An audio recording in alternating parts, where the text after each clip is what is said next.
Hola, en la última clase comenzamos a ver la historia de la revuelta de Jonia, que, como dijimos, puede considerarse a nuestro juicio como la primera guerra entre griegos y persas. En esa última clase vimos cómo se inició la revuelta y cómo los griegos de Jonia emprendieron un ataque en el cual destruyeron la ciudad de Sardes, la capital de la satrapía persa de Lidia. En esta clase vamos a ver cómo los persas organizaron un poderoso contraataque en los años siguientes y cómo pusieron fin a esa revuelta. Comencemos. A finales del año 499 y durante todo el 498 a.C., la revuelta iniciada por los jonios se expandió por Asia Menor. El Helesponto y la Propóntide fueron impulsados a unirse por fuerzas enviadas desde Jonia. En Caria fue la noticia de la destrucción de Sardes la que estimuló a las ciudades locales a unirse. En Chipre, por su parte, la revuelta fue liderada por un noble local, Onésilo, quien vio una oportunidad para desplazar del trono a su hermano Gorgos, el rey pro-persa de la ciudad de Salamis. Hacia finales del 498 a.C., el imperio había perdido así el control de toda la costa occidental de Asia Menor. Como vemos, lo que había comenzado como una rebelión local empezaba a transformarse en una revuelta regional con el potencial de generar un problema todavía mayor si no se tomaban medidas. La revuelta de Chipre era especialmente preocupante para los persas, ya que la isla era una base clave para las operaciones navales del imperio, tanto en el Egeo como en el Mediterráneo oriental en general. La única ciudad de Chipre que no se había unido al alzamiento era Ametunte, en el sur de la isla, que fue rápidamente sitiada por Onésilo. Viendo cómo el problema crecía y amenazaba con salirse de control, finalmente, en el año 497 a.C., los persas emprendieron un poderoso contraataque en todos los frentes. Uno de los objetivos prioritarios de los persas fue recuperar el control de Chipre, por lo que enviaron una flota y transportes de tropas bajo el mando de uno de sus generales, Arbitio, para un ataque combinado contra la ciudad de Salamina. Onésilo, el líder de los chipriotas sublevados, pidió ayuda a los jonios para afrontar el ataque, y ellos enviaron una importante flota para apoyarlo. Se produjo así una gran batalla doble, es decir, una batalla naval y terrestre, frente a las murallas de esa ciudad. Este tipo de enfrentamientos sería característico de las guerras entre griegos y persas. En este caso, el resultado fue mixto. Los jonios obtuvieron una victoria completa en el mar, pero las tropas chipriotas fueron derrotadas en tierra. Onésilo peleó con gran valentía e incluso dio muerte con su propia mano a Arbitio, el comandante persa. Pero la traición de Estesenor, el tirano de Curio, que se pasó al bando de los persas con un importante número de soldados durante la misma batalla, selló el destino de Onésilo y de sus hombres. La flota jonia no tuvo entonces más remedio que retirarse y los persas fueron gradualmente sometiendo a todas las ciudades de la isla de Chipre nuevamente a su dominio. Los habitantes de Ametunte quisieron vengarse de Onésilo por haber sitiado su ciudad. Por eso le cortaron la cabeza y la colocaron en la puerta principal de sus murallas. Con el paso del tiempo, el cráneo hueco fue elegido por un enjambre de abejas para construir su panal. Ante este hecho, los ametuntinos consultaron a un oráculo que les indicó que debían dar sepultura a la cabeza y rendir culto a Onésilo como héroe. Heródoto reporta que en su tiempo el culto a Onésilo seguía siendo todavía practicado en Ametunte. Los persas no limitaron su contraataque a Chipre. En el mismo año en que recuperaron esta isla, el 497 a.C., reforzaron también considerablemente sus tropas en Lidia y las dividieron en 3 ejércitos diferentes bajo el mando de 3 destacados generales que eran yernos del emperador: Daurices, Imayes y Otanes. Daurices dirigió el contingente más poderoso hacia el Helesponto, donde tuvo éxito en someter a varias ciudades griegas de la región y en reabrir las vías de comunicación hacia Tracia. Un segundo ejército, al mando de Imayes, avanzó hacia la costa de la Propóntide, mientras que el tercero, comandado por Otanes, junto con el sátrapa lidio Artafernes, atacó el núcleo de la revuelta en Jonia, logrando capturar las ciudades de Clesomenas y Cime. Pero el avance de la revuelta en Caria forzó a los persas a reorganizar sus fuerzas para la campaña del 496 a.C. para intentar neutralizar esta última amenaza. Fueron las tropas bajo el mando de Daurices las que emprendieron la larga marcha hacia el sur, dejando a las fuerzas de Imayes la responsabilidad de controlar el Helesponto. Los carios esperaron a las fuerzas de Daurices tras el río Meandro. Los persas lo cruzaron y se produjo allí una primera gran batalla campal que culminó en una victoria total de los persas, en la que los carios sufrieron grandes pérdidas. La situación de los carios era compleja, pero la llegada de refuerzos enviados por Mileto y otras ciudades de Jonia les permitió reponer las pérdidas y prepararse para otra batalla campal contra las fuerzas imperiales. Pero esta segunda batalla terminó en una derrota todavía más grave que la primera. Los persas se adentraron entonces en el territorio de Caria para comenzar a sitiar y tomar sus ciudades, pero en una marcha nocturna por la ruta de Pedasa, sus fuerzas cayeron en una emboscada.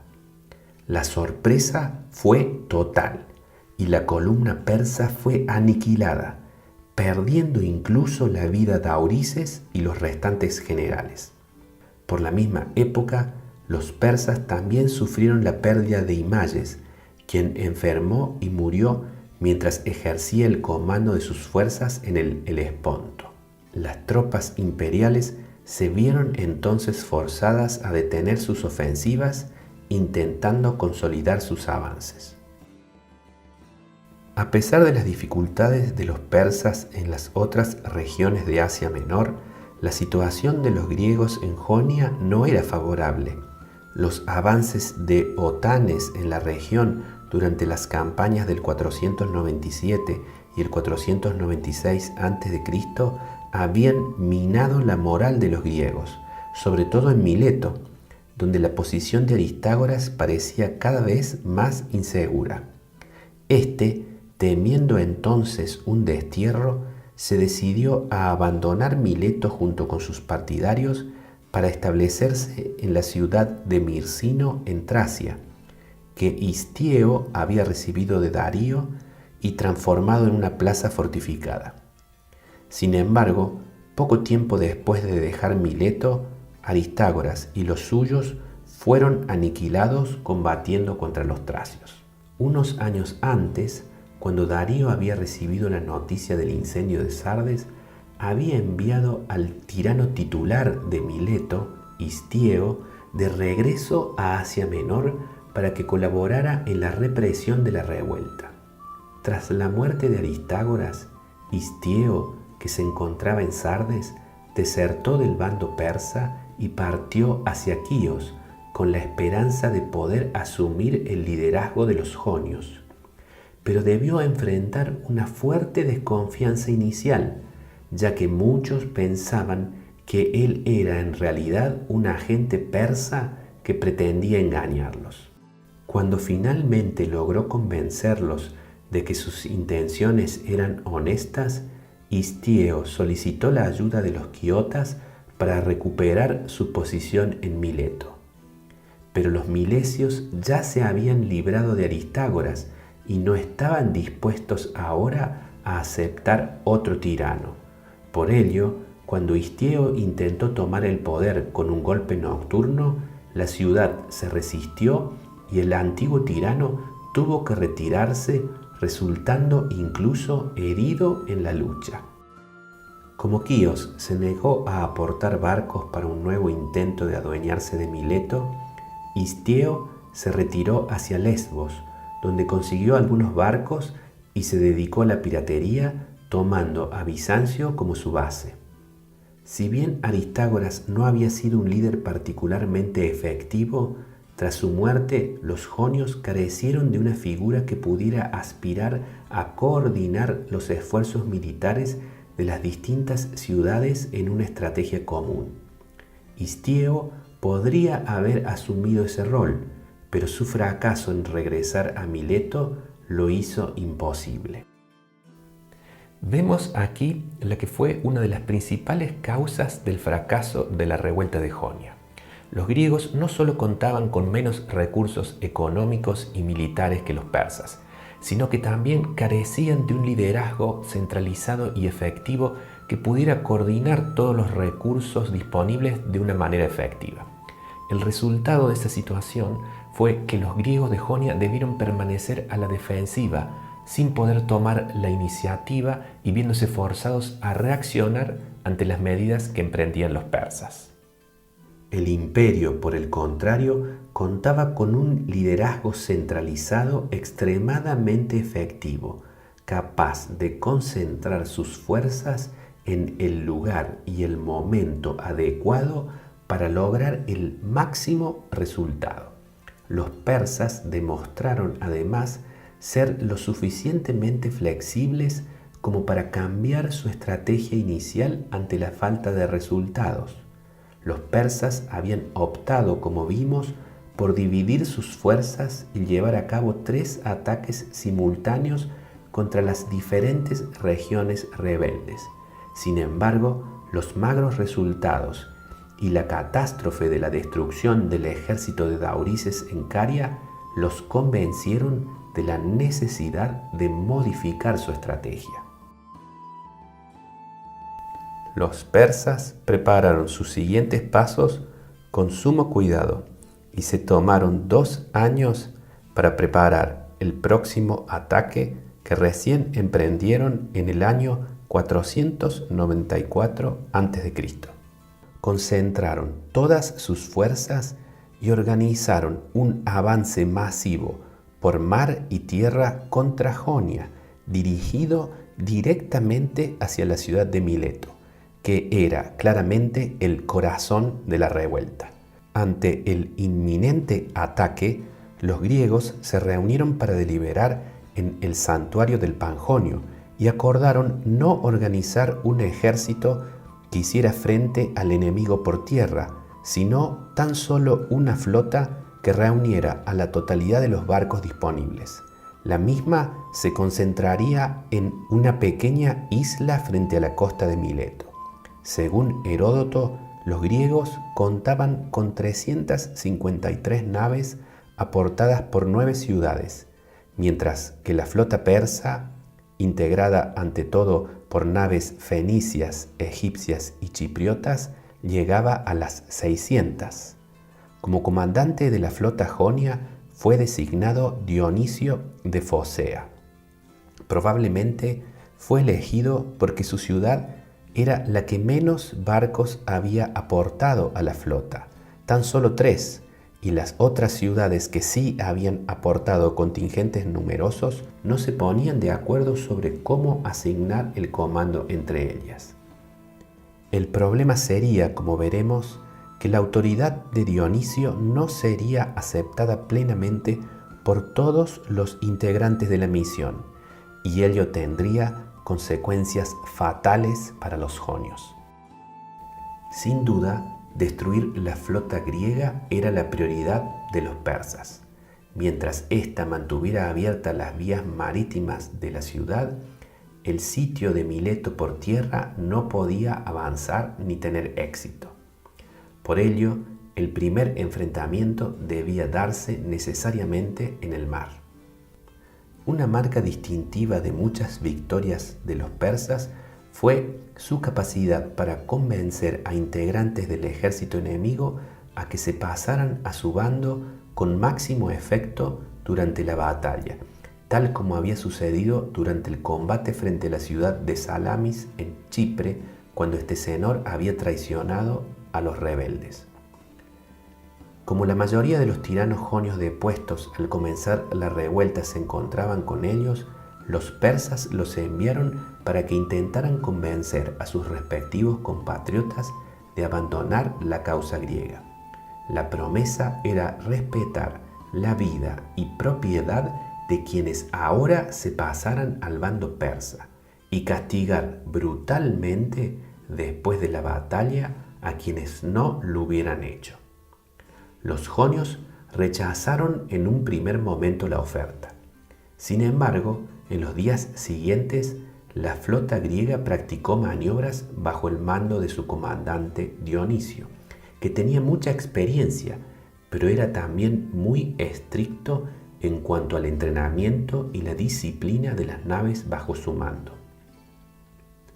La victoria en las batallas navales de esta época dependía en buena medida de la velocidad con que los barcos de cada bando pudieran desplazarse y de la destreza con que pudieran maniobrar para abordar o embestir al enemigo. Esto dependía, a su vez, de la experiencia y capacidad física de las tripulaciones de remeros. Los barcos fenicios en la flota persa tenían tripulaciones de primer nivel y sin duda el objetivo de Dionisio era poner a los griegos en condiciones de combatir contra ellos. Sin embargo, la intensidad de los entrenamientos, algo a lo que no estaban acostumbrados, agotó a los jonios, que simplemente se rehusaron a llevar a cabo más ejercicios. Viendo la escasa disciplina de la flota, los integrantes del contingente enviado por la isla de Samos reconsideraron la oferta persa que les había sido transmitida por su antiguo tirano Eaces, el hermano de Polícrates, de quien ya hemos hablado en otra clase. Los samios acordaron entonces con los persas que se pasarían a su bando. Unos días más tarde, la batalla comenzó con un ataque persa. Cuando la flota jonia adoptó su formación inicial, las naves samias, tal como habían acordado con los persas, viraron e iniciaron la retirada de regreso a su patria. Viendo esto, los contingentes de muchas otras ciudades optaron por seguir su ejemplo y desertar. Sin embargo, un grupo importante de naves griegas permanecieron y participaron del combate, lideradas por las naves de Quíos, que eran numerosas.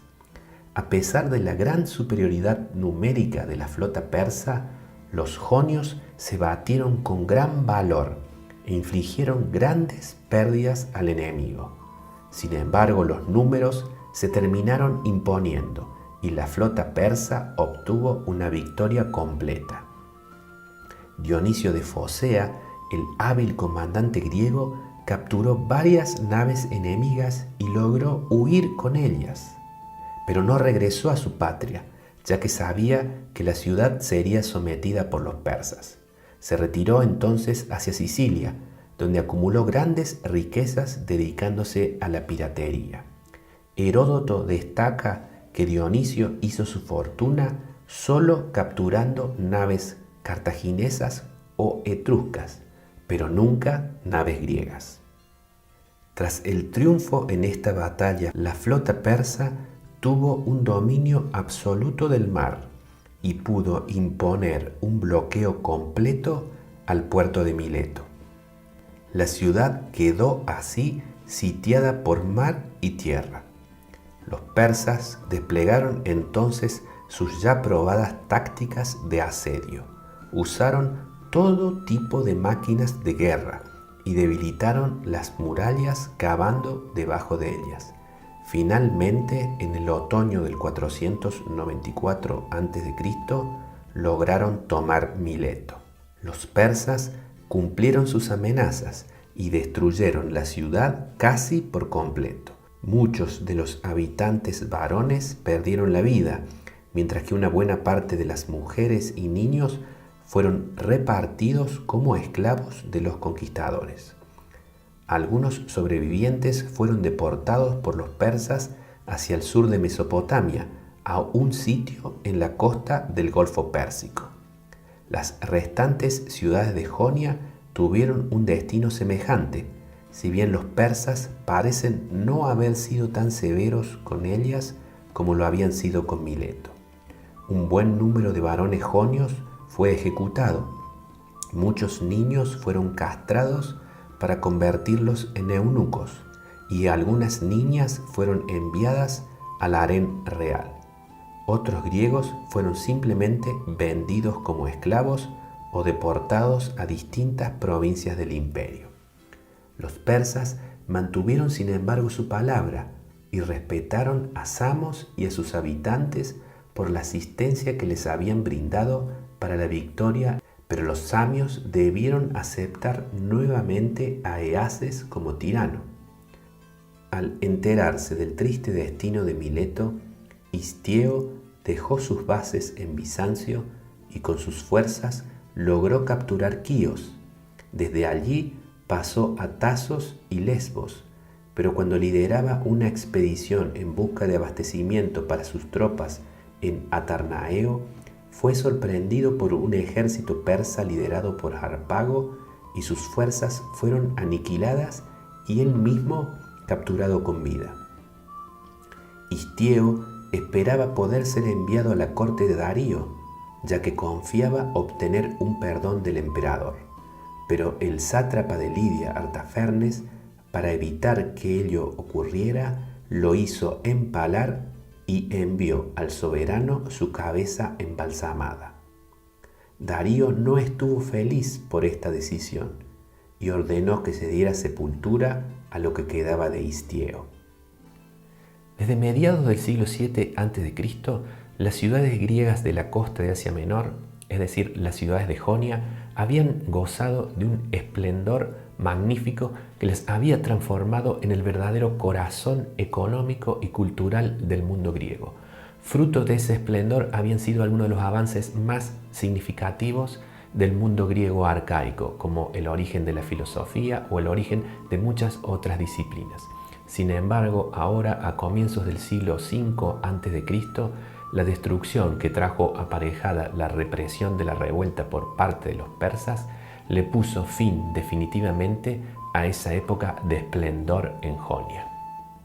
A pesar de que en los años siguientes fueron reconstruidas, Quíos y Mileto, que habían sido las dos ciudades más grandes del mundo griego, con un número de habitantes que probablemente duplicaba al de Atenas, pasaron ahora, desde este momento, a ser solo centros regionales de importancia claramente secundaria. Para los restantes griegos, el destino de Mileto era una clara advertencia de la naturaleza de la amenaza que representaban los persas. En ninguna parte la tristeza por la destrucción de la ciudad fue mayor que en Atenas, que tenía fuertes vínculos culturales con Jonia. Según Heródoto, el dramaturgo ateniense Frínico compuso una tragedia sobre la captura de Mileto que, cuando fue representada, afectó tanto al público que éste rompió en un llanto inconsolable. La tristeza fue tan grande que el poeta fue multado con 1000 dracmas y su obra fue prohibida para siempre. Tras el fin de la represión, los persas se propusieron reorganizar la administración de Jonia. La evidencia arqueológica indica que tras la destrucción, las ciudades de la región experimentaron una modesta recuperación. En este contexto de incipiente reconstrucción, los persas llevaron a cabo en el año 493 a.C. una minuciosa medición territorial, a partir de la cual fijaron los montos de los tributos para cada ciudad, sin que ello implicara un cambio sustancial respecto de lo que se pagaba antes de la revuelta. Poco después, en el año 492 a.C., el nuevo comandante militar persa en la región, Mardonio, depuso a algunos de los tiranos jonios y estableció en su lugar gobiernos más democráticos. La medida parece un tardío reconocimiento por parte de los persas de que los tiranos que ellos habían apoyado habían sido una de las causas del descontento que había desencadenado la revuelta de los jonios. Los persas se preparaban a emprender nuevas acciones militares en la región del Egeo y querían contar con una retaguardia tranquila y segura que no supusiera ningún riesgo para sus avances. La próxima clase vamos a ver cómo los persas, tras terminar de suprimir la revuelta de los griegos de Jonia, se decidieron finalmente a atacar a los griegos de la península, en lo que se transformaría así en la Primera Guerra Médica. Espero que esta clase les haya gustado. Si ha sido así, para no perderse ninguna más de las que vamos a subir aquí en el canal, por favor no dejen de suscribirse. Hasta luego y los veo en la próxima clase.